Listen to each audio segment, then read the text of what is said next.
Chaque jour, vous tenez dans vos mains un objet qui semble très simple, une bouteille en plastique. Elle est si légère que vous la sentez à peine, mais elle est capable de supporter la pression d'une boisson gazeuse ou de résister au choc sans se briser. Pensez-y, comment quelque chose d'aussi fin peut-il être à la fois si solide et si transparent?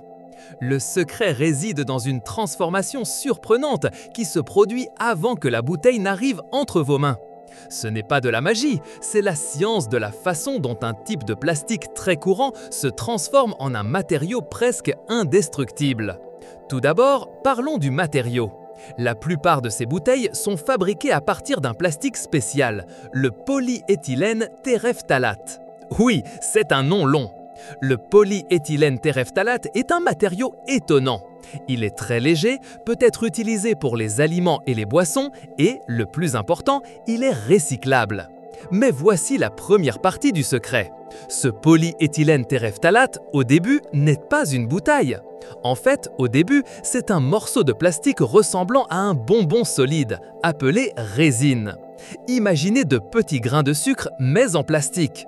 Ces grains sont chauffés et introduits dans une machine qui les moule pour fabriquer un prémoule, ou ce que nous appelons une préforme. Cette préforme est la deuxième pièce de notre puzzle. Elle ressemble à un tube à essai épais et court avec le pas de vis de la bouteille en haut. Si vous la teniez dans vos mains, vous vous rendriez compte qu'elle est assez dure et un peu opaque. Ce n'est pas du tout la bouteille transparente et flexible que vous connaissez. À ce stade, la préforme a déjà le bon matériau, le polyéthylène terephthalate, mais elle n'a pas encore sa force incroyable. Pensez-y comme à une chenille qui ne s'est pas encore transformée en papillon. C'est le même matériau, mais sa structure interne n'est pas prête à être une bouteille solide. La question clé ici est: comment ce petit tube épais devient-il une bouteille grande, transparente et ultra résistante? Le véritable secret commence maintenant, par une étape qui change tout. Cette préforme, ce tube épais, est chauffée. Mais elle n'est pas chauffée jusqu'à ce qu'elle fonde complètement, comme lorsque vous faites fondre du beurre dans une poêle. Non, elle est chauffée à une température très précise, comme 100 degrés Celsius, juste assez pour qu'elle s'assouplisse un peu, pour qu'elle soit malléable, mais sans perdre sa forme. Imaginez que vous avez un chewing-gum très dur. Si vous le mâchez un peu, il s'assouplit et devient élastique. Quelque chose de similaire se produit avec le plastique. Une fois qu'il est mou, la magie commence. La préforme est étirée. Premièrement, une tige pousse la préforme vers le bas, l'étirant en longueur comme si vous étiriez une nouille. Ensuite, en même temps, de l'air à très haute pression y est soufflé.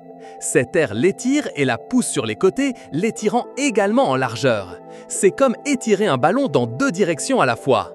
Et c'est là que se produit de plus étonnant, le cœur du secret. Le plastique, le polyéthylène terephthalate, est fait de millions de petites pièces, comme s'il s'agissait de nombreux fils très fins. Au début, dans la préforme, ces fils sont tous emmêlés, comme une pelote de laine désordonnée. C'est pourquoi elle est dure mais pas si résistante. Mais quand vous chauffez la préforme et que vous l'étirez dans deux directions, ces fils sont forcés de se démêler et de s'aligner parfaitement. Imaginez que vous avez beaucoup de spaghettis crus dans une assiette. Ils sont désordonnés et se cassent facilement. Mais si vous les prenez et les alignez tous ensemble, bien droits, ils deviennent soudainement beaucoup plus difficiles à casser. C'est ce qui se passe à l'intérieur du plastique. En s'alignant, les fils s'entrelacent et s'organisent d'une manière qui les rend incroyablement solides et résistants. Cet alignement rend le matériau beaucoup plus dur et capable de supporter de grandes forces sans se rompre. C'est comme si la bouteille passait d'une pelote de fil à un tissu tissé avec précision. Pendant que le plastique s'étire et est soufflé, il est à l'intérieur d'un moule. Ce moule est celui qui donne la forme finale exacte à la bouteille, avec ses courbes et sa base.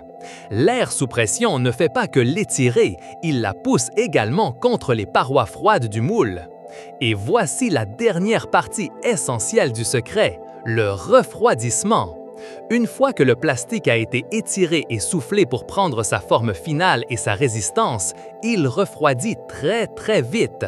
Ce refroidissement est fondamental car il gèle cette nouvelle structure, cet alignement parfait des fils de plastique.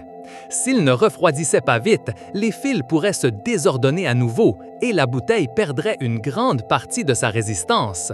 C'est comme quand vous forgez un métal chaud puis le plongez dans de l'eau froide pour le rendre plus dur. Le refroidissement rapide garantit que la bouteille conserve cette force étonnante et aussi sa clarté. Lorsque les fils de plastique sont bien alignés, la lumière les traverse sans problème, c'est pourquoi la bouteille est si transparente. S'ils étaient désordonnés, la lumière les heurterait et la bouteille semblerait opaque ou trouble. Alors, le grand secret pour que votre bouteille soit si solide et transparente n'est pas seulement le polyéthylène terephthalate. C'est une danse précise de chaleur, d'étirement et de refroidissement, tout au moment exact. C'est prendre un bon matériau, le polyéthylène terephthalate, et forcer ses pièces internes à s'ordonner d'une manière qui les rend beaucoup plus résistantes et claires.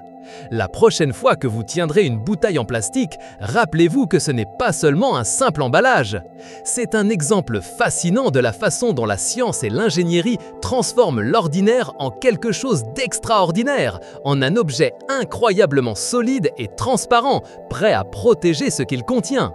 Si vous avez aimé découvrir ce secret du quotidien, n'oubliez pas de mettre un j'aime à cette vidéo.